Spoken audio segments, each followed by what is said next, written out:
2024 कहा जाता है कि शनि का साल है। वो कहेगा ये कर्म है सब कुछ, भाग्य की कोई यहाँ बात नहीं करेगा, कोई भाग्य नहीं होता, ठीक है। तो वो आपसे सीधे कहेगा स्ट्रिक्ट होके अपना कर्म करो, अपना हार्डवर्क करो। और आपको अभी जो लग रहा है जनवरी में बैठकर कि ये आप हार्डवर्क कर रहे हो, तो ये हार्डवर्क नहीं है। हार्डवर्क इससे ज्यादा है जो अभी तुम्हें नहीं पता है, और नहीं करोगे तो मैं मारूंगा, और जब मेरी मार पड़ेगी तो तुम्हें कोई नहीं बचाने आएगा। जिनकी कुंडली में छठे भाव में जुपिटर बैठा होता है या 8वें भाव में जुपिटर बैठा होता है, सोफे पे बोरी की तरह पड़े रहें कंबल तान के, लाइफ में कभी लग्जरी की कमी नहीं आएगी, वो आने ही नहीं देगा। So how real is palmistry? Is it real, fake? आप हाथ की रेखाएं देख के बता सकते हैं कि मतलब आपका जीवन कितना लंबा है? चित्र बात आपको लगेगी ये भाग्य रेखा है।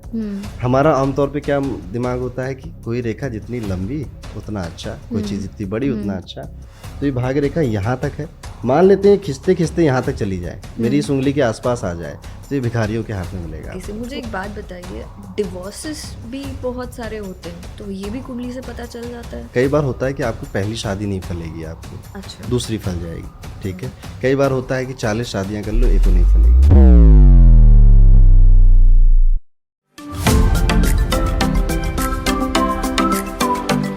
नमस्ते Arun ji, welcome to लाइफी talks. और ये हमारा पहला एपिसोड है आपके साथ। आप पामिस्ट्री एस्ट्रोलॉजी की दुनिया में धूम तो मचा ही रहे हैं, लेकिन यूट्यूब पे भी मतलब आप छाए हुए हो। Everyone is talking about you astrology की दुनिया में, न्यूमरोलॉजी की दुनिया में। ये बताइए मुझे सबसे पहले कि आप इतना फ़ायदा करवा रहे हैं लोगों का, राइट? इस सेक्टर में बहुत लोग आपसे there are so many classes जो आप लेते हैं, जेमस्टोन्स की दुनिया में भी यू आर देयर।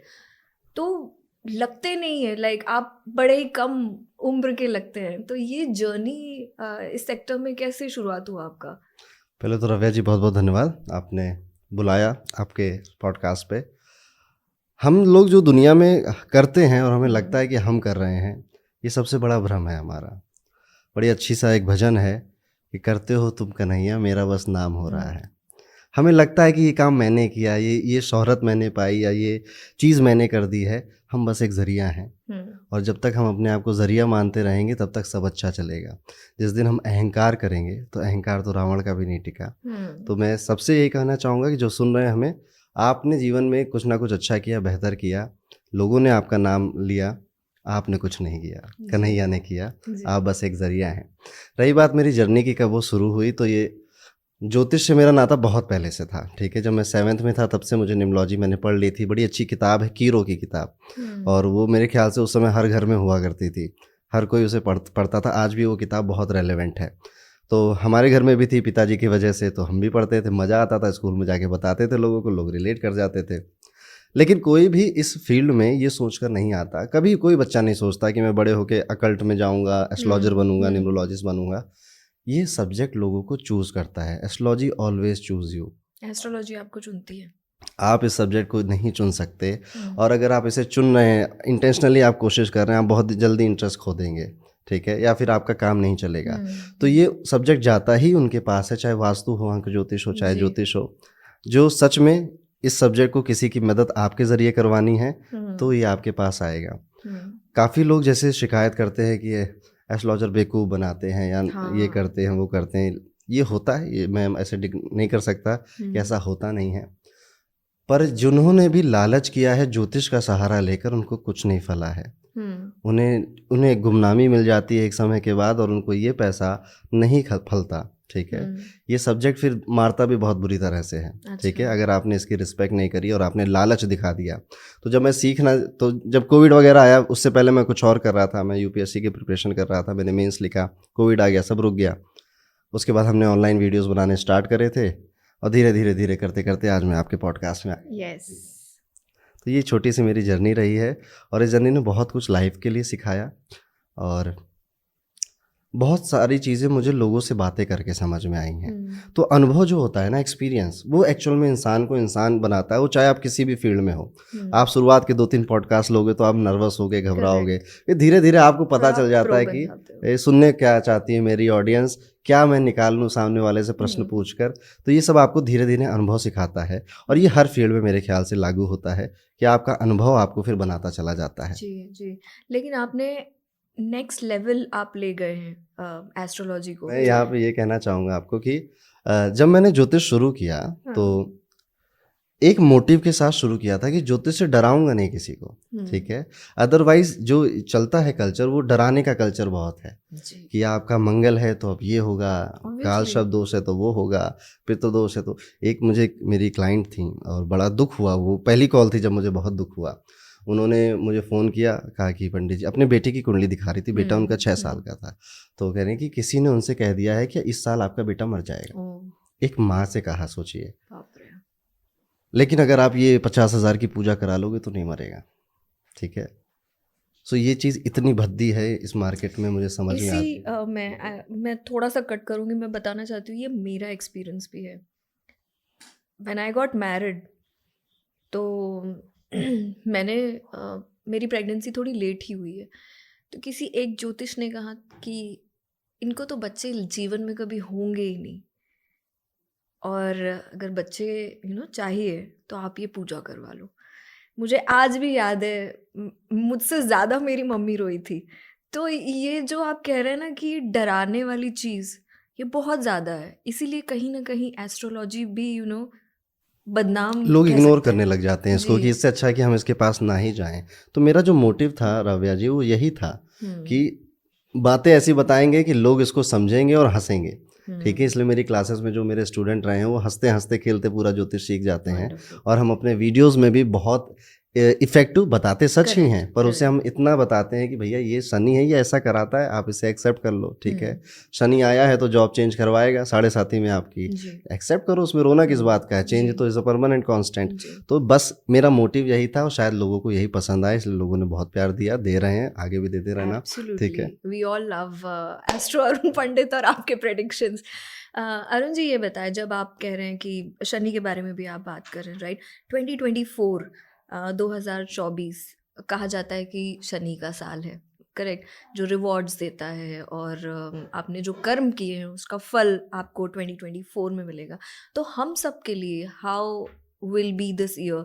ये साल अच्छा है 2024? साल सारे ही अच्छे होते हैं, बस आपको समझने की देरी है कि ये साल का फ्लेवर क्या है, ठीक है। तो इस साल का फ्लेवर मेजरली सैटर्न रूल करने वाला है। अच्छा। वो ज्योतिष में भी देखा जाए तो भी वहाँ पर भी है, और अंक ज्योतिष के हिसाब से भी 2024 जोड़कर ऐड आता है, वो 8 2024 जोड़कर 8 आता है, ठीक है। तो ये शनि के फ्लेवर वाला साल है, तो आपको शनि के फ्लेवर को समझना पड़ेगा। Shani is a extreme planet, ठीक है। वो एक्सट्रीम्स की बातें करता है, वो दुख भी देगा तो आपको एक्सट्रीम में देगा, और वो जब पैसे भी देगा तो छप्पड़ फाड़ के आपकी वेल्थ क्रिएट कर देगा। शनि ही लोगों को अरबपति बनाता है, करोड़पति बनाता है। It is only Shani Shani Shani, ठीक है। लोग अपनी 7.5 में अमीर होते हैं और लोग अपनी 7.5 में ही बर्बाद भी होते हैं, ठीक है। तो ये एक्सट्रीम पीरियड है, इसलिए इस साल आप देखेंगे कि लोग अपने करियर या अपने इमोशंस के एक्सट्रीम पर पहुंचेंगे ही पहुंचेंगे, ठीक है। ये साल बेचने का साल है, तो आपका कोई प्रोडक्ट है, कोई सर्विस है, या फिर आपका समय है, आपको बेचना आना चाहिए। You have to learn how to sell. तो ये शनि, अगर आपके पास ये फ्लेवर आपने समझ लिया तो आप शनि को समझ गए, और ये साल है। शनि सीधे सीधा सिंपल एक स्ट्रिक्ट टीचर है, समझ लीजिए, ठीक है। स्ट्रिक्ट टीचर है जो थोड़ा सा 17-75 साल का है, वो आपके क्लासरूम में आ गया है, ठीक है। अब वो आपको नकल नहीं करने देगा, वो कहेगा ये कर्म है सब कुछ, भाग्य की कोई यहाँ बात नहीं करेगा, कोई भाग्य नहीं होता, ठीक है। तो आपसे सीधे कहेगा स्ट्रिक्ट होकर अपना कर्म करो, अपना हार्डवर्क करो। और आपको अभी जो लग रहा है जनवरी में बैठ कर कि ये आप हार्डवर्क कर रहे हो, तो ये हार्डवर्क नहीं है। हार्डवर्क इससे ज़्यादा है जो अभी तुम्हें नहीं पता है, और नहीं करोगे तो मैं मारूंगा, ठीक है। नहीं करोगे तो मैं मारूंगा, ठीक है। और जब मेरी मार पड़ेगी तो तुम्हें कोई नहीं बचाने आएगा। शनि से सिर्फ जुपिटर बचा सकता है, ज्योतिष की भाषा देखें, अदरवाइज जब शनि गिराए तो कोई ना बचाए, ठीक है। तो ये सैटर्न का फ्लेवर है इस साल। सैटर्न जब आते हैं तो चेंजेस लेकर आते हैं, ठीक है, बदलाव की बातें करते हैं। आपके दिमाग पे शनि सबसे पहले अटैक करता है, तो आप में से जिसको भी ये फील होने लग जाए ना कि यार मैं जिस पोजीशन पे बैठा हूँ, जिस जॉब में, जिस बिजनेस में बैठा हूँ, उसमें मेरा कुछ नहीं हो रहा है, या मैं इसके लिए बना नहीं हूँ, मेरा पोटेंशियल कुछ और है, समझ जाओ आपका शनि अच्छा है। वो आपको पुश कर रहा है कि इस जेल से निकलो, इस जाल से निकलो और आगे भागो। आप जहां भी नया कदम रखोगे, मैं लिख के दे सकता हूं कि आपको वहां इससे ज्यादा दिक्कत आएगी, ठीक है। फिर आप कहोगे मैंने किस पंडित की बात मान ली, ठीक है, मेरी तो पहले की जिंदगी अच्छी थी। लेकिन ट्रस्ट मी, आप वहाँ पे जब रुकोगे, पेशेंस रखोगे, शनि पेशेंस भी है ना, धीमी गति से चलता है, वो धैर्य की बातें करता है। तो जब आप पेशेंस से वहाँ चलोगे, नई जगह पे, नई जॉब पे, नई लोकेशन पे, नए बिजनेस में, तब आपको पता चलेगा कि शनि की मनी क्या होती है। ठीक शनि है। की मनी। हाँ जी। तो जी। शनि जब आते हैं तो शनि सा मनी, सो वेल्थ के है। देखिए मनी और वेल्थ में फ़र्क होता है। वेल्थ मनी की बातें बुध भी करता है, ठीक जी। है, बाकी के प्लैनेट भी मनी फ्लो की बातें करते हैं। मनी महीने का 4 लाख 5 लाख कमा लिया। जब वेल्थ की बात आती है, he is a wealthy person, ठीक है। ओके। वेल्थ मतलब होता है कि आपके पास बहुत सारे एसेट्स हैं, ठीक है, आप इतना हो गया कि आप अपनी जनरेशन के लिए छोड़ कर जा रहे हो, तो वो वेल्थ सैटर्न देता है, वो शनि देता है। अगर राशि के हिसाब से हम बात करें तो ये साल अगर आप बताएं राशियों के लिए 2024 कैसा रहेगा? ये साल मेजरली मुझे जितना मैंने पढ़ा है, कुंभ राशि के लिए बहुत अच्छा है ये साल, ठीक है। और कर्क राशि के लिए उतना अच्छा नहीं है, ठीक है, क्योंकि वो इस साल ज़्यादा इमोशनल फील करने वाले हैं, ठीक है। और इस साल अगर देखा जाए तो मिथुन राशि के लिए ओके ओके प्लान मैं कह जी। सकता हूँ, पर मेजरली कुंभ राशि, सिंह राशि और मीन राशि ये शाइन करेंगे इस साल, ठीक है। इस अच्छा। साल बहुत अच्छा करने वाले हैं लोग। तो कोई 5 टिप्स सभी राशियों के लिए, हम सभी को सक्सेस चाहिए, राइट, और फेम चाहिए आज की दुनिया में, तो सोशल मीडिया काफ़ी चल रहा है लोगों की लाइफ में। आप कोई भी सेक्टर के हो बट आपका सोशल मीडिया प्रेजेंस होना बहुत ज़रूरी है, कहते हैं ना, चाहे फिर वो कोई ब्रांड हो, करेक्ट, या आप कोई भी सेक्टर में हो। तो ये 2024 जो ईयर है वो सभी राशियों के लिए कोई 5 टिप्स आप दे सकते हैं जिसकी वजह से जो सक्सेसफुल बनाएगा लोगों को? ओके, सो जनरल टिप्स दे रहा हूँ पर येट वेरी इफेक्टिव है, और ये हम्म। ज्योतिष के आधार पे मैं आपको बता रहा हूँ। सबसे पहला तो सैटर्न का फ्लेवर समझना है, यानी कि इस बार आपको जी। हार्ड वर्क करना ही पड़ेगा। बहुत रेयर चांस होगा कि आपको बैठे बिठाए कुछ मिल जाए इस साल। आपको घर से बाहर निकलना पड़ेगा, कठिन परिश्रम करना पड़ेगा, और अगर आप करते हैं तो आप रिग्रेट नहीं करेंगे, ये सैटर्न का प्रॉमिस है। दूसरा मैं कहूँगा कि इस साल जिनको फास्ट करने की आदत नहीं है उनको फास्टिंग करनी चाहिए। अब फास्टिंग आप किसी चीज़ की भी करें, चाहे आप शनिवार रखें, मंगलवार रखें, एकादशी का रखें, पर फास्टिंग करें। पर फास्टिंग करते समय ड्रामेबाजी ना करें कि फास्ट कर रहे हैं 5 लीटर दूध पी रहे हैं उसी दिन, ठीक है, चाय पे चाय मंगा रहे हैं, 2 किलो आलू खा गए, ठीक है। इस तरह का फास्ट मत करिए, ठीक है। फास्ट करें तो आप सिंपल वाटर लीजिए, जूसेस लीजिए, वरना वो भी अगर छोड़ सकते हैं तो वो भी छोड़ना बेटर है आपके लिए। एक दिन का फास्ट आपको रखना चाहिए। हाँ, तो ये दूसरा है आपको, और ये दूसरा हो गया आपको फास्ट रखना चाहिए। तीसरा है कि इस बार आपको मंत्र जाप को अपनाना चाहिए, ठीक है, जिसमें आप शनि का मंत्र पढ़ सकते हैं, ओम प्राम प्रीम प्रोम शाह शनिचराय नमः, या फिर इससे भी अच्छा मंत्र है, इससे भी पावरफुल है नीलांजन मंत्र, ठीक है, नीलांजनम समाभाषम रविपुत्रम यमागर्जम। तो ये मंत्र भी आप पढ़ सकते हैं शनि का। तो ये मंत्र भी आप कैसे पढ़ना है, डेली पढ़ना है, लेकिन ये मंत्र तभी पढ़ना जब हो कि पूरे साल पढ़ ले जाओगे, ठीक है। फीमेल्स पीरियड्स में नहीं पढ़ेंगी ये मंत्र, ठीक है, उसके बाद फिर कंटिन्यू करेंगी, और बाकी सब लोग पढ़ेंगे। देखना, जब भी आप शनि की रेमेडी करते हैं ना, जब भी कोई एस्ट्रोलॉजर आपको सैटर्न की रेमेडी बताता है कि ये करो वो करो, ठीक है, आप वो नहीं कर पाते, ठीक है, क्योंकि सैटर्न आपके मन में आलस भरे, उसे ठीक होना ही नहीं है। शनि को ज्योतिष में कहा गया है कि वो जहाँ बैठेगा रुलाएगा आपको, उसका रोना रोना पड़ेगा आपको, और आप कह रहे हो नहीं मैं तो ठीक करके मानूंगा, तो वो रेमेडीज नहीं करने देता, वो आलस पैदा कर देता है, ठीक है। मन में आएगा अरे इन सब से क्या होता है, या मन में आएगा अरे आज नहीं कल करते हैं, ठीक है, आलस। हाँ, आलस आएगा, आप इसे प्रोक्रेस्टिनेट करेंगे। समझ जाना और शनि ठीक नहीं होने वाला है आपका। तो ये सारे उपाय हैं, 3 ही बताएं, 3 कर लें, काफ़ी है आपके लिए, ओके। तो आपकी लाइफ काफ़ी हद तक बैलेंस हो जाएगी। फास्टिंग बहुत अच्छा रेमेडी माना गया है ज्योतिष के अंदर, उपवास रखना, फास्ट रखना, पर हम ना फास्ट को तोड़ मरोड़ के अपने अकॉर्डिंग कर लेते हैं। अगर आपकी हेल्थ नहीं अलाउ करती तो मत रखना, ऐसे कोई ज़बरदस्ती नहीं है। फास्टिंग और मंत्र जाप बहुत ज़रूरी चीज़ें हैं, ठीक है जी। न्यूमरोलॉजी भी आप देखते हैं, लेकिन न्यूमरोलॉजी समझने के लिए सबसे इम्पॉर्टेंट ये है कि हम समझें कि मूलांक क्या होता है, और मूलांक को कैलकुलेट कैसे किया जाता है। आप देखिए हमारी डेट ऑफ बर्थ में 3 एलिमेंट होते हैं, एक होती है डेट, एक हो गई मंथ, और एक होता है ईयर। तो मंथ और ईयर को भूल जाओ, बची सिर्फ आपकी डेट। तो यही डेट आपका मूलांक है। अब मूलांक 1 से 9 के बीच में होते हैं, तो आपकी डेट डबल डिजिट में है तो उनको आपस में ऐड करके सिंगल बना लीजिए। फॉर एग्जाम्पल, अगर आप 17 तारीख को पैदा हुए हैं किसी भी महीने में, तो 1 + 7 = 8, तो 8 आपका मूलांक रहेगा, ठीक है।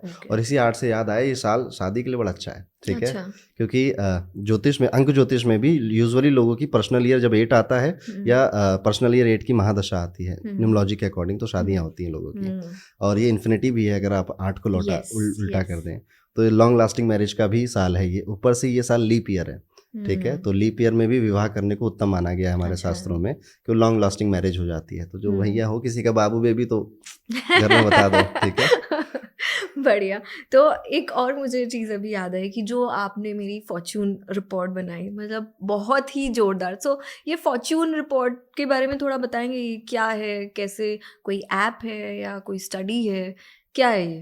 अ, अभी तक जो न्यूमलॉजी की रिपोर्ट्स सबको मिलती रहती थी वो किसी हुँ। 1-2 कंपनीज़ की होती थी, लोग लाइसेंस लेके सेल किया करते थे, ठीक है? अच्छा। हम भी पहले करते थे शुरुआती दिनों में, ऐसा हुँ, नहीं है कि हमने नहीं किया है, ठीक है? लेकिन बाद में जब हमारे पास रिसोर्सेज़ आए, हमारे पास अच्छी हुँ। टीम बनी, डेवलपर आए हमारे पास, तो मैंने सोचा कि अब कुछ एक इन हाउस चीज़ होनी चाहिए, ओके। जिसमें अरुण पंडित का फ्लेवर दिखाई दे, ठीक है? हुँ, मेरे एक्सपीरियंसेस ऐड हो, मेरी नॉलेज ऐड हो, तो मैंने अपने कुछ ग्रुप ऑफ स्टूडेंट्स को बटोरा, ठीक है? हुँ, जिनके साथ हमने न्यूमलॉजी की थ्रू आउट स्टडी करी। हुँ। निम्नोलॉजी कई अलग-अलग ब्रांचेस की है, स्केल्डियन, पाइथागोरस और उसके बाद यस, यस। कैल्डियन सिस्टम है निम्नोलॉजी का।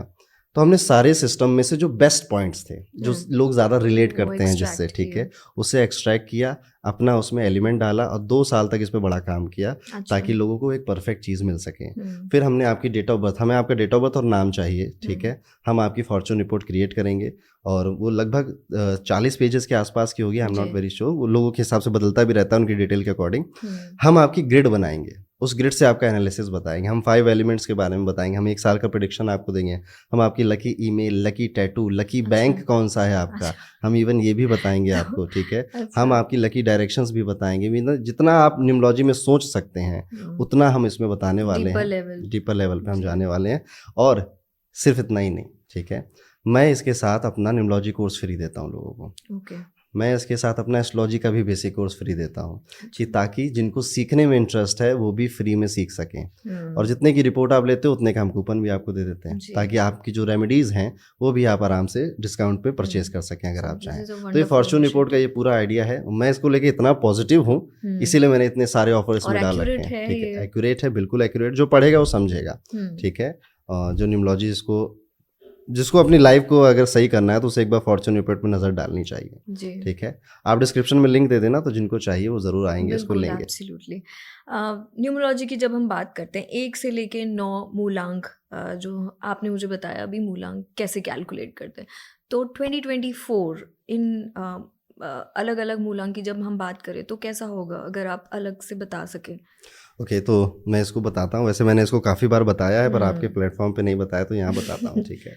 अगर हम एक-एक नंबर की बात करें तो आमतौर पे देखा जाएगा कि मेरा मूलांक इस साल के नंबर के साथ कैसा हुँ, कंपैटिबल है। हुँ, फॉर एग्ज़ाम्पल मेरा मूलांक 1 है और यहाँ सामने 8 खड़ा है, तो ये दोनों विरोधी हैं। शनि और सूर्य वैसे तो पिता-पुत्र हैं पर विरोधी अंक हैं, ठीक जी। है? इनका अमूमन देखना आप इनको सबसे पहले लेज़ीनेस आएगी, हुँ, हड्डियों में दर्द शुरू होगा, ठीक है? और बोरडम आएगा, जो भी हुँ, काम कर रहे होंगे उसमें से बोरडम फ़ील करेंगे, उससे हटने की इनके मन में भावनाएँ उठेंगी, ठीक अच्छा। है? तो ये नंबर 1 वालों के साथ होगा और यही आपका चैलेंज है। हुँ, जिन्होंने इस चैलेंज को इस साल पार पा लिया, ठीक है? हुँ, उनके लिए साल अच्छा हो जाएगा, अदरवाइज़ ये साल कब आया, कब गया पता नहीं चला।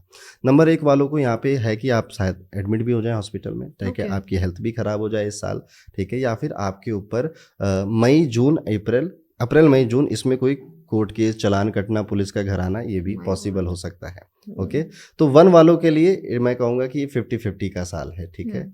कुछ महीने अच्छे जाएँगे आपके लिए, जैसे शुरुआत का जनवरी, फरवरी, मार्च इस नॉर्मल जी, जाएगा, जी, फिर जी। गड़बड़ होगा, उसके बाद फिर से थोड़ा-सा ठीक होगा आपका। इस तरह से नंबर 1 वालों का ये साल जाने वाला है।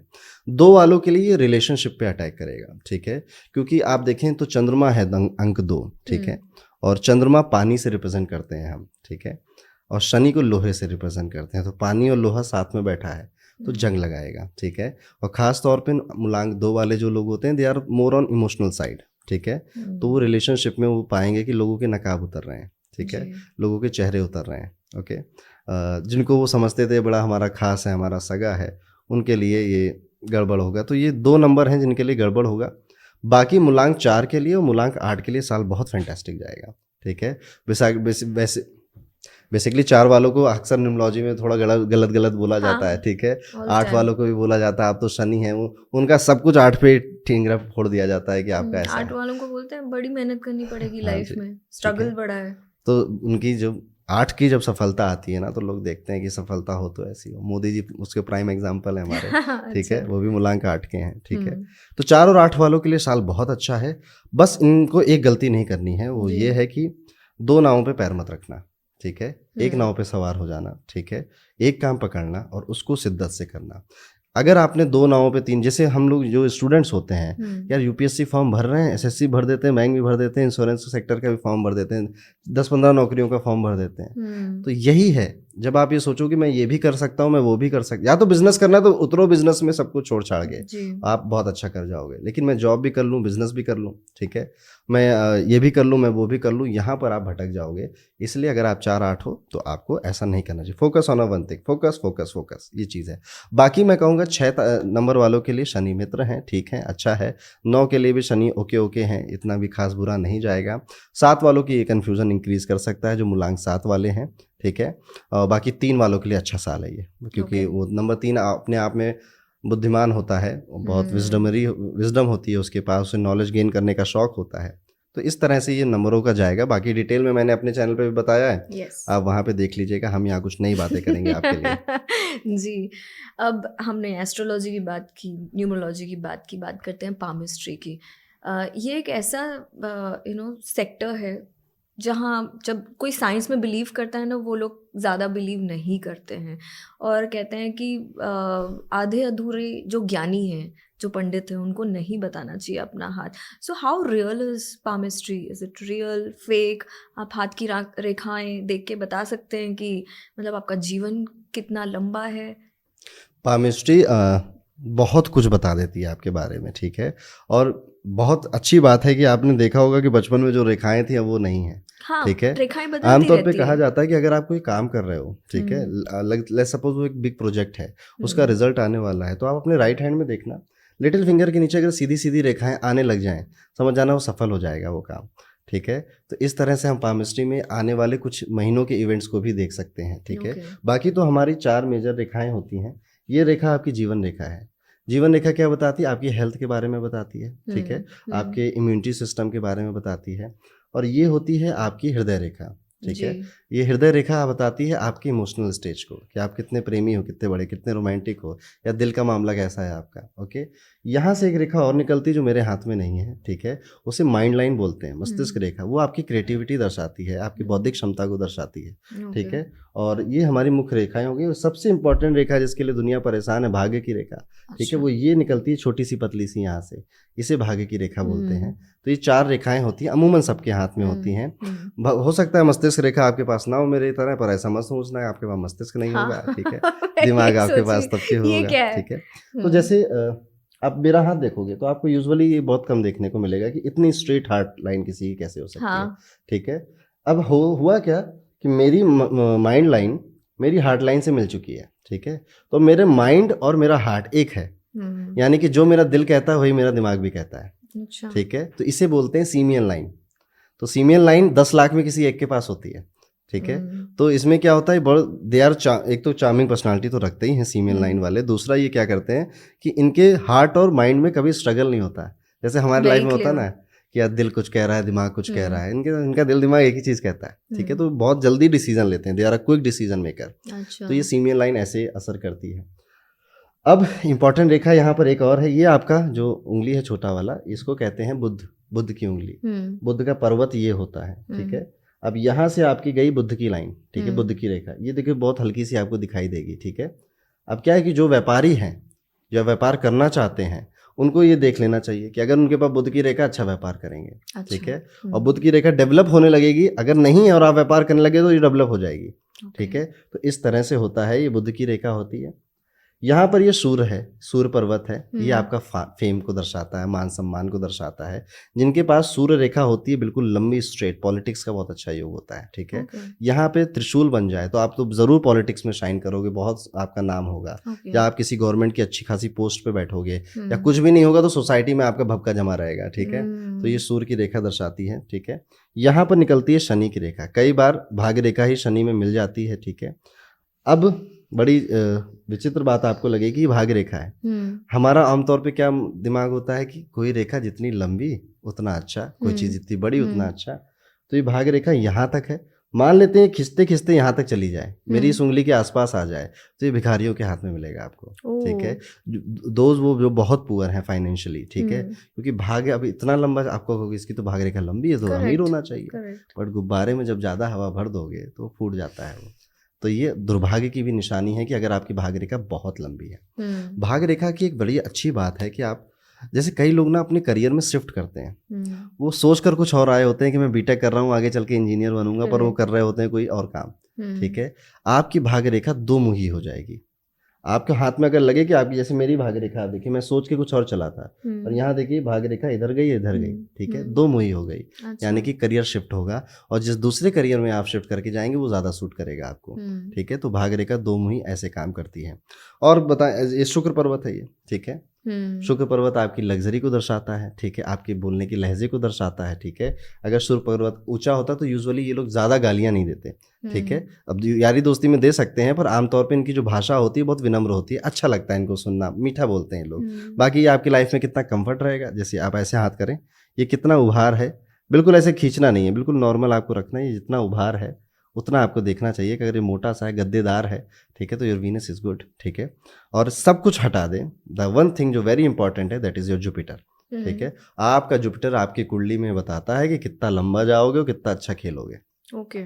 ठीक है, कहा जाता है कि गुरु बचाए तो कौन गिराए। ठीक है, कुछ काम नहीं करता, आपका राहु चल रहा है, केतु चल रहा है, शनि चल रहा है, if Jupiter is with you nobody can touch you. ठीक है, कोई आपको नहीं बढ़ा सकता। जिनकी कुंडली में छठे भाव में जुपिटर बैठा होता है, ठीक है, या आठवें भाव में जुपिटर बैठा होता है, सोफे पे बोरी की तरह पड़े रहें कंबल तान के, लाइफ में कभी लग्जरी की कमी नहीं आएगी। वो आने ही नहीं देगा, कभी पापा को सफल करेगा, भाई को करेगा, स्पाउस अच्छा मिल जाएगा।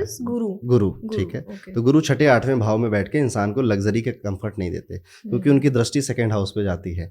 तो ज्योतिष में कहा जाता है कि गुरु की जो दृष्टि है वो गुरु से भी ज्यादा पावरफुल है।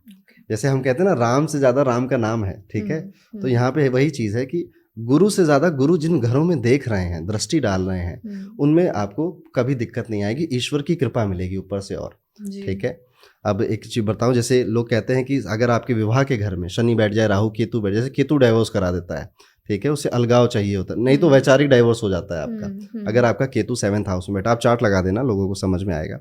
ठीक है, अब केतु बैठा है, चाहे राहु बैठा है या फिर शनि बैठे हैं, कुछ भी हो रहा है, अगर गुरु की दृष्टि वहां पड़ गई आपकी कुंडली में, तो कोई आपका डाइवोर्स नहीं करा सकता। ठीक है, कोई आपका डाइवोर्स नहीं करा सकता। और गुरु भारी प्लेनेट है, ठीक है, मोटा प्लेनेट है, हैवी प्लेनेट है, वो जहां बैठता है उस हाउस को दबा देता है। ठीक है, उस हाउस के मध्यम रिजल्ट मिलते हैं, खत्म नहीं होते पर रिजल्ट मध्यम मिलते हैं आपको, और वो जहाँ देखता है उनको वो ईश्वर की कृपा मिल जाती है। तो जुपिटर इज दैट पावरफुल। और आप अपनी पामिस्ट्री में जुपिटर यहाँ से देखते हैं। ठीक है, इफ ये माउंट आपका पिंकिश है, मोटा सा है, उभरा हुआ है, तन आप जो जुपिटर इज ओके ओके, अच्छा है जुपिटर। और अगर आपको ये बिल्कुल फ्लैट मिल जाए अपने हाथ में, तब आप सिम्टम्स क्या देखेंगे?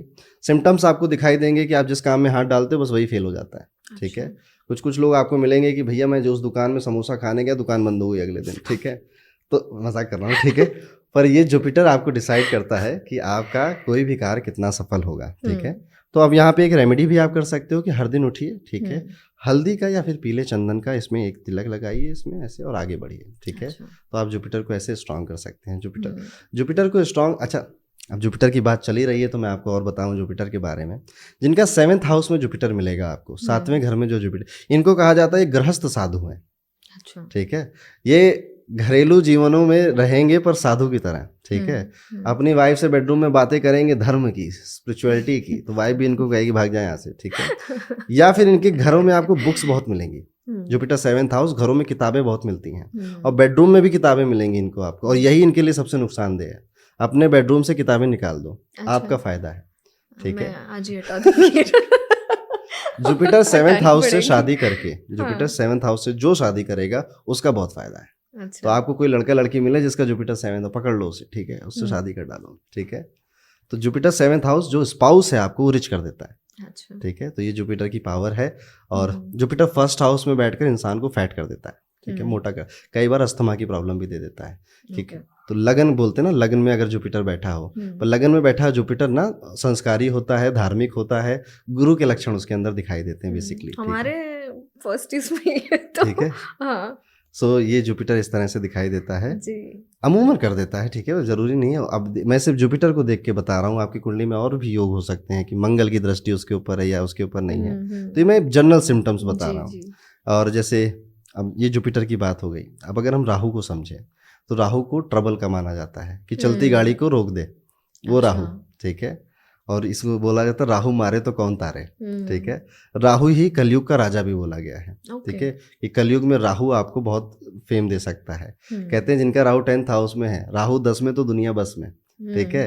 वो कुछ भी कर सकते हैं, ठीक है। वो बहुत उनको इग्नोर नहीं किया जा सकता है, they are that influential. Rahu Ketu तो जैसे कहते हैं जो 7 प्लैनेट्स है अपने, तो ये तो प्लैनेट्स भी नहीं है, तो आप कुंडली में देख के कैसे बता सकते हो कि आपकी राहु की दशा केतु की दशा अच्छी नहीं है?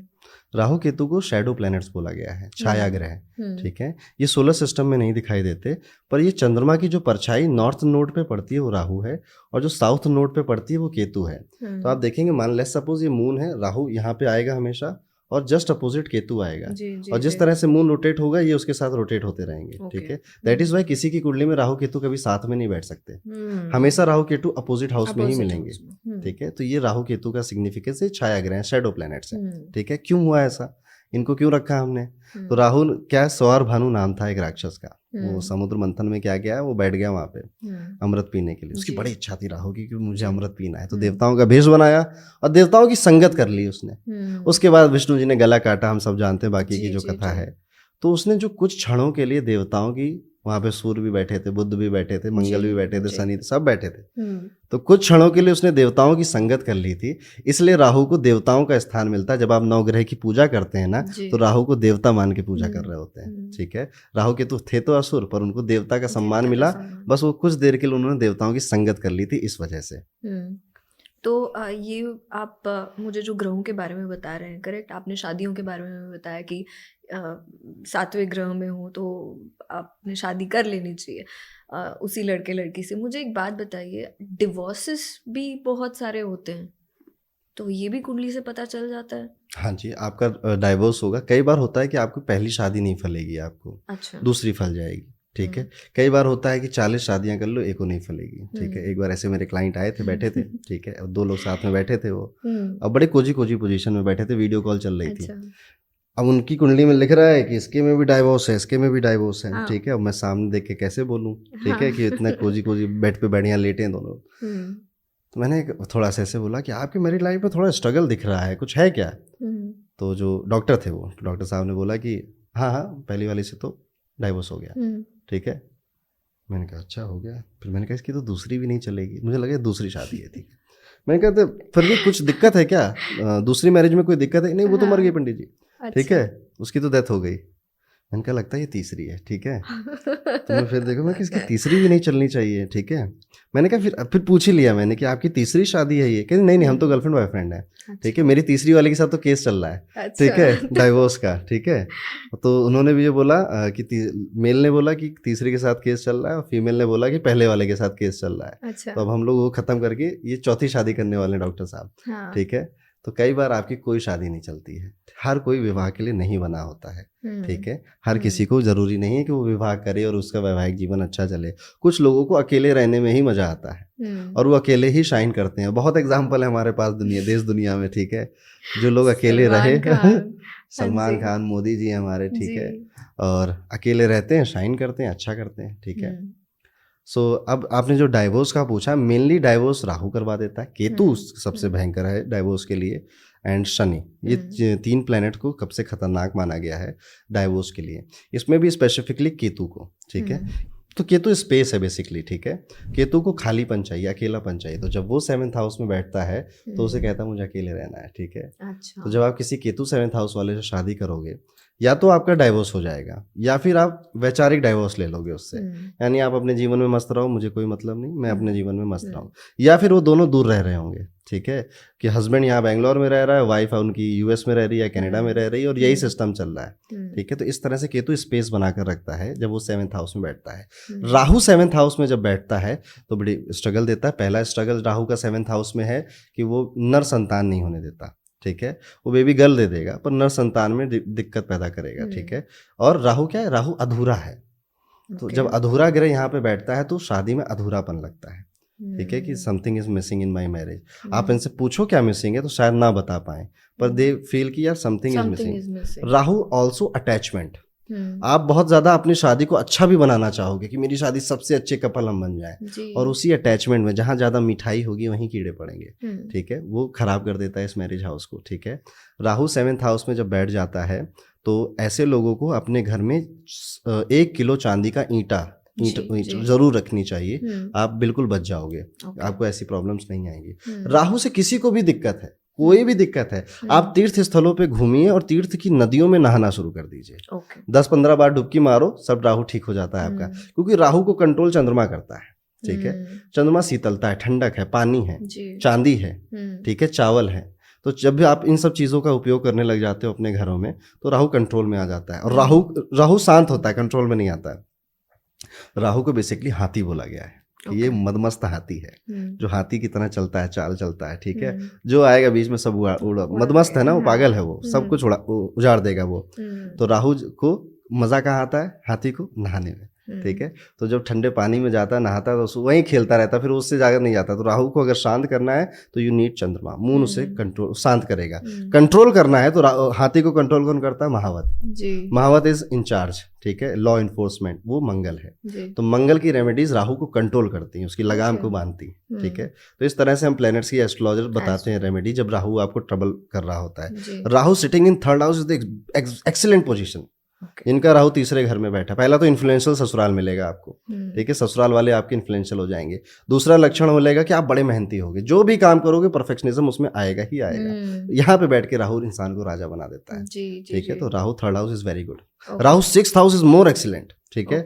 राहु 6th हाउस में अब मोदी जी की जो कुंडली है ना, आप देखोगे ना तो नेट पे अलग अलग पड़ी हुई है, तो उसमें एक कुंडली में मैं देख रहा था कि राहु 6th हाउस में है मोदी जी के। राहु 6th हाउस में आप में से जिसका भी होगा, जितना लोग आपको गाली देंगे उतना आप शाइन करोगे, ठीक है। और आपको कभी भी अपने शत्रु से लड़ना नहीं है, ठीक है। जैसे मेरे शत्रु आप हो, आप मुझे खूब बुरा भला कह रहे हो, मैं चुपचाप रहूं, ठीक है, मेरा राहु आपको निपटा देगा, ठीक है। शत्रु नहीं टिकेंगे, इसलिए आप देखो मोदी जी को कितनी दुनिया गाली देती रहती है, ठीक है, मोदी जी शाइन करते जा रहे हैं। ये लोग जब तक गाली देते रहेंगे, ठीक है, तब तक वो आदमी शाइन करता रहेगा। तो राहु इन 6th हाउस, मुझे लगता है ये पोजीशन उनके चार्ट में है, और दो है ना, एक में 5th में दिखाता है, एक में 6th में दिखाता है, तो मुझे लगता है 6th वाली कुंडली ज़्यादा एक्यूरेट है मोदी जी की, ठीक है, ये है। और तो ये राहु का केस है, ठीक है। और आप कुछ और पूछो तो मैं और बाकी प्लेनेट बताऊं। ग्रह शांति भी करते हैं काफी सारी, सॉरी, ग्रह शांति बेसिकली आप मुझसे नाराज हो, ठीक है, तो मैं आपकी याचना कर रहा हूँ कि मान जाओ रव्या जी, मान जाओ, ठीक है। मैं आपको कुछ खिला रहा हूँ, कुछ भोग लगा रहा हूँ आपको, ठीक है, तो आप शांत हो जाओगे, ठीक है। ओके, क्योंकि बहुत सारे पंडित बोलते हैं ग्रह शांति करनी चाहिए, इसीलिए मैं पूछ रही थी। ग्रह शांति बेसिकली यही है कि आप एक डाइटी से प्रेयर कर रहे हो कि आप थोड़ा रहम करो भाई, कितना हो गया, ठीक है, बस भी करो, तो ग्रह शांति इसको बोला जाता है। बाकी अकॉर्डिंग टू सच में जो ज्योतिष कहता है वो ये कहता है एक्सेप्ट योर डेस्टिनी। अच्छा, जो डेस्टिनी कह रही है उसे एक्सेप्ट कर लो चुपचाप, ठीक है। जैसे for example 7th house marriage का हो गया, 8th हाउस दुर्भाग्य का हो गया, तो जब 7th हाउस लॉर्ड 8th में बैठता है तो आपकी शादी कहाँ गई, दुर्भाग्य में गई, करेक्ट। तो अब क्या कहेंगे लोग, आएंगे दुनिया भर का उपाय बताएंगे कि मंगल का कर लो, राहु का कर लो, इसका कर लो, बट एक्चुअली में 7th हाउस लॉर्ड जब 8th में गया तो 8th हाउस का जो व्यक्ति प्रोफेशन करता है, जैसे मैन्युफैक्चरिंग है, इंजीनियरिंग है, सर्जन है कोई, और एस्ट्रोलॉजर है, अकल्ट में है, या किसी तरह का उसका इन्हीं सबसे रिलेटेड कोई बिजनेस भी है, या इन्हीं सबसे रिलेटेड कोई जॉब करता, उससे शादी कर लो, कोई दिक्कत नहीं आएगी। अच्छा, ठीक है, मान लेते हैं कि आपकी शादी हो गई है, अब वो इनमें से किसी प्रोफेशन में you are feeling the pain, तो आप उसे एस्ट्रोलॉजी सिखा दो, उसे ज्योतिष सिखा दो, 8th हाउस बैलेंस हो जाएगा आपका, तो आपको दिक्कत नहीं आएगी। ऐसे ही कहते हैं कि जब आपके 7th हाउस लॉर्ड 6th में बैठते हैं, 6th हाउस आपका बीमारी है, आपकी कोर्ट कचहरी है, तो कहाँ गया जी, 7th हाउस लॉर्ड 6 में कोर्ट कचहरी में गया, ठीक है। इन्हीं लोगों के जो केस चलते हैं ना शादियों के, डाइवोर्स के, ऐसा ही सिचुएशन में चलते हैं। अब अगर आपका पार्टनर फाइनेंस से रिलेटेड है, मेडिकल से रिलेटेड है, या लॉ की फील्ड से रिलेटेड है, कोई दिक्कत नहीं आएगी, मजे में घूमोगे, ठीक है। कुछ लोग आपको मिलेंगे कि मुझे तो सारे पंडितों ने कहा कि आपका डाइवोर्स हो जाएगा, हमारा कुछ डाइवोर्स नहीं हुआ, ठीक है, बिकॉज आप इनडायरेक्टली वो रेमेडी न जाने कब से कर रहे थे। अच्छा, ठीक है, आपको पता ही नहीं था आप कब से वो उपाय कर रहे हैं। अरुण जी, पर कई बार ऐसे होता है ना कि आपने लव मैरिज करी है ना, लेकिन कई बार ऐसे होता है कि आप के घर में आपकी शादी कुंडली मिला कर करी। हम कई ऐसे लोगों को देखते हैं जिनकी कुंडली मिलाने के बावजूद भी उनके डिवोर्सेस हुए। इसमें ना गलती कई बहुत हद तक लोगों की खुद की है, ठीक है। अब कल की ही बात बताता हूँ आपको। हम्म। कल एक केस आया मेरे पास कि पंडित जी हमारा लड़का कुछ काम नहीं करता, ठीक है, और वो लगभग 34-35 साल का हो गया जी। है, ठीक है, पर एक बहुत बढ़िया रिश्ता आया है पंडित जी, ठीक हम्म। है, पड़ोस में है, उनकी बेटी यूएस में नौकरी करती है, इन्वेस्टमेंट बैंकर जी है, जी और वो हमारे बचपन की सहेली भी है, और जी। वो हमसे शादी करने को कह रहे हैं, ठीक है। मैंने कुंडली देखी, केतु 7th हाउस में, कुंडली मैच नहीं हो रही, ठीक है, मैंने कहा कि मत करो, भला है। पंडित जी अब बातचीत आगे बढ़ गई है, आप कुछ उपाय बता दीजिए। तो मैं तो पंडित हूँ, ठीक है, मैंने तो अपनी जो भी एस्ट्रोलॉजर जो पहली एडवाइस देता है बस वही रियल होती है, उसके बाद वो आपकी बात मान के उपाय बताता है, ठीक है। करेक्ट। सो आपने जब, अब क्या है, आपने ठान लिया है कि शिवांगी से शादी या शिवानी से शादी करोगे ही करोगे, या काजल से शादी करोगे ही करोगे, ठीक है। तो अब एक ज्योतिष बेचारा क्या करेगा, वो उपाय बताएगा, फिर वो कहेगा कुंभ विवाह कर लो, ये उपाय कर लो, वो उपाय कर लो। तो आपने एक्चुअल बात नहीं मानी जो उसने बोली थी, उसके बाद आप कहोगे कि कुंडली मिलाई थी हमने, उपाय भी किए थे, कुछ हुआ ही नहीं। तो ये भी कई तरह लोगों की गलती है। इसलिए जब मेरे पास कोई कुंडली मिलवाने आता है तो मैं पहले पूछता हूँ लव मैरिज है अरेंज, ठीक है। लव मैरिज होगी तो फिर तुम मेरी बात नहीं सुनोगे, ठीक है। मैं कुछ भी कहूँगा तुम यही कहोगे पंडित जी उपाय क्या है, या इसको कैसे ठीक करना है ये बताना है। कई जगहों पे ठीक किया भी जा सकता है, ठीक है, पर कई जगहों पे नहीं ठीक किया जा सकता, ठीक है। अगर कांच का कप टूट गया वो, ठीक है, उसे आप कितना भी फेविकोल से जोड़ लो वो बात नहीं आएगी उसमें। तो ये भी कई लोगों की दिक्कत होती है, ओके। कई बार कुंडली मैच मेकिंग में कई बार एस्ट्रोलॉजर गलती कर बैठते हैं। अब कुंडली मैच मेकिंग का ही सिस्टम मैं आपको बता दूं, ये बहुत ओल्ड है, बहुत पुराना है, ठीक है। ये अब आज के परिवेश में उतना एक्यूरेट नहीं बैठता, ठीक है।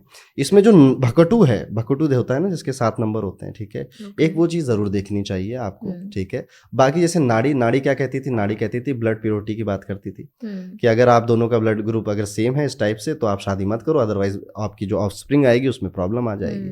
अब किसी का ब्लड प्योर नहीं है, ठीक है। पुराने टाइम में हुआ करता था कि ठाकुरों का बीज ठाकुरों में ही जाएगा, ये बातें होती थी, अब कहाँ सब, ठीक है। अब तो इतना क्रिस क्रॉस हो चुका है, इसलिए ये इतना एक्यूरेट नहीं है। अभी अगर आपको शादी करनी है, कुछ मत ज़्यादा दिमाग लगाओ, लड़के की कुंडली दिखाओ, लड़की की कुंडली दिखाओ, ये सब चीज़ें चेक कर लो। पहला पैसा, ठीक है, अगर दोनों में मनी ठीक है, मनी हाउस मज़ेदार है, अच्छा है, तो आप ओके बोल दो यहाँ पे, क्योंकि चाहे जितना प्यार करते हो पैसा नहीं है, सब खिड़की से सारा प्यार शादी के बाद चला जाएगा बाहर, ठीक है। फैक्ट। दूसरी चीज़ आप देखेंगे हेल्थ, ठीक है, हेल्थ में ही आपका बेबी भी आ जाता है, ठीक है, क्योंकि शादी से पहले भले आपको बच्चों का शौक ना हो, शादी के बाद बहुत हो जाता है, ठीक है, और आपका बच्चा फिर आपकी पूरी दुनिया हो जाती है, ठीक है। तो आप देख लीजिए कि कहीं इसका बेबी का तो कुछ ऐसा नहीं कि 1 के में है 1 के में नहीं है। तो पहला हो गया मनी, दूसरा हो गया हेल्थ एंड बेबी, तीसरा आप देखिए अफेयर, कि कहीं ये करेक्टर तो लूज नहीं है इस इंसान का, कहीं ये 1 के साथ या 4 के साथ तो नहीं रहेगा, ठीक है। इसी करेक्टर में इंसान की डाइवोर्स की किसी का में योग तो नहीं है, अफेयर डाइवोर्स ये सब आप चेक कर लो, ठीक है। उसके बाद आप उसका देख लो लॉन्जिविटी, ठीक है, कि ऐसा तो नहीं शादी 10 साल बाद मर जाए वो, ठीक है, या उसको कोई कैंसर का योग है, कोई लाइलाज भी, ये 4-5 पॉइंट आप देख लो। अगर ओके हैं, गुण कम मिल रहा है, शादी कर दो, ठीक है, कोई इश्यूज नहीं आएंगे। तो इंडिविजुअल कुंडली, इसे कहते हैं ग्रह मिलान कर लो। तो जरूरी है कि इतने गुण मिलने ही चाहिए, नहीं, गुण मिलना 36 गुण मिलना है, 36 में 36 तो वैसे भी ज्योतिष कहता नहीं मिलने चाहिए, ठीक है। ब्रह्मा जी ने कुंडली मिलाई थी राम जी और सीता जी की, 36 में 36 गुण मिलाए थे, तो क्या हो गया, वनवास हो गया। तो 36 में 36 गुण यानी टू मच शुगर, तो चीटी आ जाएगी वहाँ पे, गड़बड़ हो जाएगा। तो 36 में 36 नेवर गुड, ओके, थोड़ा कम रहे ना। अब हर किसी को मुकम्मल जहाँ नहीं मिलता, किसी को ज़मीन नहीं मिलती, किसी को आसमान नहीं मिलता, कुछ ना कुछ तो कमी रह जाएगी। और बड़े अच्छे टीचर की अभी मैं एक वीडियो देख रहा था, उन्होंने कहा था कि जब आप किसी को घर लेकर आते हो या किसी से शादी करते हो, तो आपने उस पूरे डेटिंग पीरियड में उनको अपना बेस्ट वर्जन दिखाया होता है, ठीक है, कि आप तो इतने अच्छे हो, आप तो इतने अंडरस्टैंडिंग हो, आप तो पूरे ओपन माइंडेड हो। और जब वो आते हैं शादी में करके आपके घर में, तब आपके धीरे धीरे पत्ते खुलते हैं कि नहीं नहीं आप ऐसे कपड़े नहीं पहन सकते, नहीं नहीं आप इससे बात नहीं कर सकते। तो हम भूल जाते हैं कि हमने पूरा पैकेज खरीदा है, ठीक है, अच्छाइयों के साथ बुराइयां भी खरीदी हैं, ठीक है, उनको घर लेकर आए हैं। तो अब क्या है कि मन में आता है, सबके विचार आता है शादी में कि यार गलत कर लिया, ठीक है, फैसला गलत हो गया कहीं ना कहीं, बट अब हो गया है तो हो गया है। और ऐसा नहीं है कि आप किसी और को चूज करते तो वो अच्छा निकल आता, उसमें भी कुछ गलतियां निकलती, तब भी आप शिकायत करते, ठीक है। तो इट्स बेटर कि आप जितना एक्सेप्ट कर लें अपने पार्टनर को, अपने स्पाउस को, उतना ही बेहतर है, ठीक है। और दूसरी चीज़ है, मैरिज के बाद कभी भी मेक श्योर प्यार भले थोड़ा कम हो जाए पर इज्जत कम नहीं होनी चाहिए। रिस्पेक्ट इज द सबसे बड़ी ओनली बात है। थिंग जो कि एक रिश्ते को चलाती है। वो रिस्पेक्ट, आप कमरे में खूब झगड़ो, खूब बाल नोचो एक दूसरे को, बट जब थर्ड पर्सन आपके में आ गया लड़ाइयों को संभालने के लिए, समझ जाओ फिर नहीं बचने वाला रिश्ता, चाहे वो आपके मम्मी पापा ही क्यों ना हो। क्योंकि आप अपने मम्मी पापा के लिए राजा बाबू हो, ठीक है, राजा बेटा हो आप, ठीक है। आप मम्मी को जो कहोगे तो मम्मी यही कहेंगे हाँ सामने वाले की गलती है, बहू की गलती होगी, और बहू अपनी मम्मी को कहेगी कि हाँ ये दामाद की गलती है, ठीक है। तो आप अपने घर में राजा बेटा हो, आप कभी भी अपने घर में दिक्कतें बताओगे तो हमेशा आप ही सही हो, सामने वाला गलत है। बट एक्चुअल में सब लोग आपका रिश्ता खराब कर सकते हैं, सिर्फ आप ही सुधार सकते हो। लड़ाइयाँ कमरों में करें, आपस में करें, वहीं सुलझा लें कभी, और इसी को रिस्पेक्ट कहते हैं। इसीलिए हम देखते हैं कि जो हमारे मम्मी और वो ज़माने की जो शादी हैं जो इतनी निभी हुई है, but now when you see ये जनरेशन, बड़ी ही जल्दी डिवोर्सेस भी होने लग जाते हैं। जी करेक्ट। क्या बोलते थे पहले ज़माने में, अगर आप देखो जब लड़की की विदाई होती थी तो माँ और बाप दोनों बोलते थे कि बेटा तेरी यहाँ से डोली उठ रही है, वहाँ से अर्थी उठेगी। वो सपोर्ट ख़त्म कर देते थे, ठीक है। करेक्ट। जब आपके दिमाग में ये होता है ना कि मेरे पीछे बहुत लोग खड़े हैं, ठीक है, तो आप लड़ने के लिए भी आगे आ जाते हो। कई बार लड़ना ज़रूरी नहीं होता, ठीक है, कई बार होता है, मैं नहीं ऐसे कह रहा हूँ कि सबको ऐसे करना चाहिए। कई बार आपको लड़ना ही पड़ेगा, तलवार निकालनी ही पड़ेगी, बट नॉट एवरी टाइम।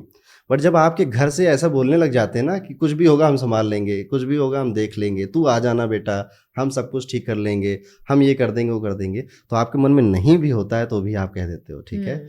एक बड़े मुझे गुरुजी मिले थे जब मेरी शादी की बातें हो रही थी, तो उन्होंने एक छोटी सी बात कही थी, शादी उससे करना जिसका जो घर है वो बहुत दूर हो तुम्हारे घर से। अच्छा। ठीक है, मैंने कहा ऐसा क्यों कह रहे हो आप? मैंने कहा कि जब दूर होगा तो लड़ाई करके तुरंत भाग के जा नहीं पाएगी, ठीक है। सोचेगी यार कि 20-25 घंटे का ट्रैवल है यार, छोड़ो यार यहीं रह लेते हैं, ठीक है, तो लड़ाइयाँ सुलझ जल्दी जाएंगी, ठीक है। तो ऐसा है, और ऐसा भी कहा जाता है कि अगर आपके मायके का बहुत ज़्यादा इन्फ्लुएंस है, चाहे लड़का हो चाहे लड़की हो, आपके ऊपर, आपके डिसीजंस के ऊपर, तो भी मैरिजेस खराब हो जाती हैं, ठीक है। तो आपके डिसीजंस आपके होने चाहिए, आफ्टर ऑल लाइफ आपकी है। तो ये सारी चीज़ें हैं, इसमें से बहुत सी बातें ज्योतिष ने नहीं कही हैं, ये व्यवहारिक बातें हैं, ठीक है, जो इंसान को व्यवहार में समझनी चाहिए। करेक्ट। मैं ये बताना चाहूँगी, मेरे फादर ने मुझे जब मेरी शादी हो रही थी तब एक प्रो टिप दी थी कि रिश्ते निभाना आसान नहीं होता है, तो झुकना सीखना, क्योंकि सीधा सीधा तो पेड़ भी कट जाता है, तो अकड़ में कभी मत रहना, तो हमेशा झुकना सीखना, चाहे कोई भी रिश्ता हो। And that tip has worked absolutely अब तक। बहुत अच्छी टिप थी ये। यही होता है कि आपका जो एक तो ना प्यार में कोई ईगो नहीं होना चाहिए, ठीक है। आपका ईगो अगर आपके पार्टनर के आंसुओं से बड़ा है ना तो वो प्यार नहीं है जी, ठीक है। ईगो नहीं होना चाहिए। आपके पार्टनर के आंख में आंसू हुआ तुरंत गिर जाओ, ठीक है, झुक जाओ, उसकी खुशी आपसे, आपके ईगो से बड़ी होनी चाहिए। यही एक निशानी है सच्चे प्यार की, एक अच्छे प्यार की, एक अच्छे रिलेशन की। जी Arun ji, thank you so much आपके टाइम के लिए। इस पॉडकास्ट में ना ही हमने एस्ट्रोलॉजी, मतलब एस्ट्रोलॉजी, न्यूमरोलॉजी, पामिस्ट्री, ये तो सब कवर किया ही, बट रिश्तों के बारे में भी जो इम्पोर्टेंट बातें आपने बताई है, which is very very important and insightful. So thank you again आपके समय के लिए। एंड व्यूअर्स से मैं ये कहना चाहती हूँ कि ये हमारा पर्सनल चॉइस है कि हम इन चीज़ों में बिलीव करते हैं या ना बिलीव करते हैं। It's all up to us. अगर आप बिलीव करते हो तो ये आपके लिए ज्ञान है, और नहीं बिलीव करते हो तो आप फन और एंटरटेनमेंट के हिसाब से भी you can just have a look at this content. So thank you again, thank you for your time. And एक छोटी सी रिक्वेस्ट, आप हमें अपना समय दीजिए और हम आपको आपके समय की वैल्यू और ज्ञान ज़रूर देंगे। Thank you again. Radhe Radhe.